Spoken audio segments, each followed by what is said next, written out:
Bonjour, une chronique, disons, un peu spéciale. Pourquoi? Parce que Paris est devenu, l'espace d'une semaine, la capitale mondiale de l'astronautique avec le congrès international qu'on appelle l'IAC et qui a lieu donc porte de Versailles à Paris. Et l'actualité, c'est trois choses, à mon avis, à l'IAC. De quoi parle-t-on? On parle du retour à la Lune, évidemment, avec Artemis. On parle également, vous voyez, côté européen, avec la grandeur nature d'une Ariane 6 qui doit être lancée en 2023. Et puis, on parle de ce que l'on appelle le New Space, c'est-à-dire de nouveaux arrivants avec de nouveaux regards dans le domaine spatial, comme fut il y a tout de même une dizaine d'années SpaceX, qui a été le coup de pied dans la fourmilière. On aura l'occasion d'y revenir. Mais surtout, pour nous, en exclusivité, s'il vous plaît, et on tient à remercier l'ambassade des États-Unis et puis mon ami Harold Iman, c'est un entretien exclusif avec l'administrateur de la NASA, Bill Nelson. Ça vaut le coup, croyez-moi. Status check. Go Delta. Go Orion. Green board. 25. Flight lock-in. T-minus 20 seconds. Well, we're going back to the moon. Oui, nous retournons sur la Lune, mais pas juste pour y retourner. Nous l'avons déjà fait, et il y a plus d'un demi-siècle. Cette fois-ci, nous allons sur la Lune parce qu'il s'agit d'une coopération internationale.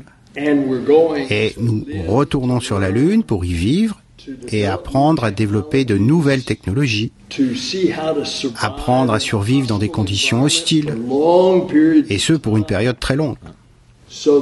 Et alors, nous irons sur Mars. Et nous irons sur Mars avec des humains.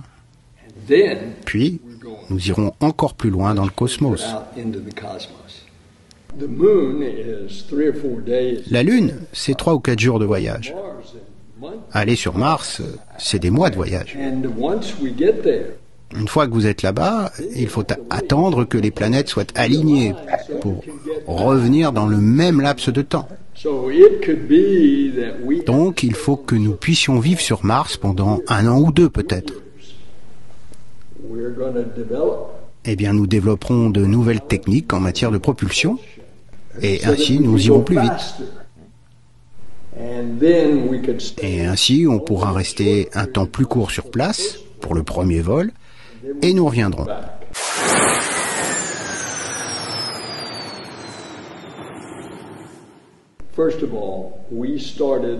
Notre programme lunaire date d'il y a une douzaine d'années, parce qu'on voulait d'abord retourner sur la Lune afin de développer de nouvelles technologies, de nouvelles techniques, de nouvelles procédures pour aller sur Mars. Donc, premièrement la Lune, deuxièmement Mars.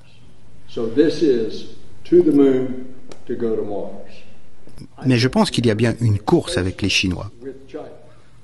Les Chinois ont été très bons il y a peu de temps de cela. C'est seulement la deuxième nation qui a posé avec succès un rover sur Mars. Maintenant, ils ont même une station spatiale.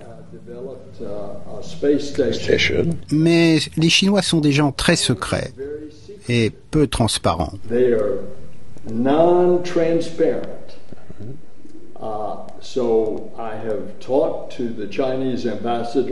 J'ai parlé, moi, à l'ambassadeur de Chine aux États-Unis.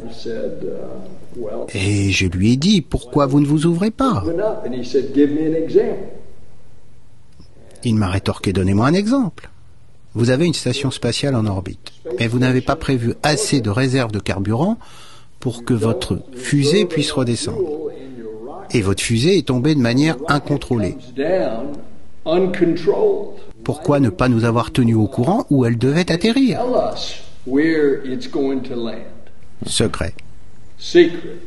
Ils nous ont rien dit. Je vous donne un deuxième exemple. Vous avez ramené de la Lune des échantillons de pierres et de cailloux. From the moon, you have returned it to Earth. Vous les avez ramenés sur Terre.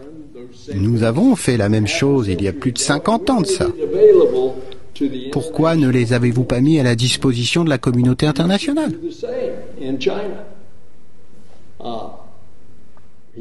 Il m'a dit on travaille sur la question.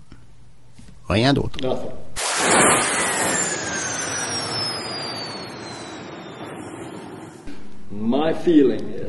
Mon sentiment, c'est que nous nous occuperons de la station jusqu'à son terme qui est prévu en 2030.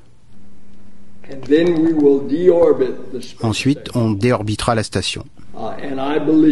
Et je pense que nos collègues russes continueront à travailler avec nous.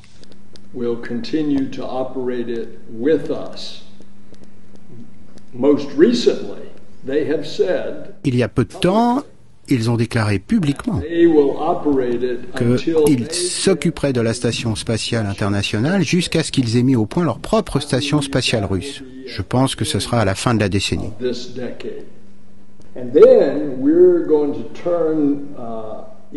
Ensuite, on se tournera vers des stations spatiales, mais d'ordre commercial. La NASA ne gérera plus ce genre de station. Nous ne serons que les utilisateurs de ce genre de station.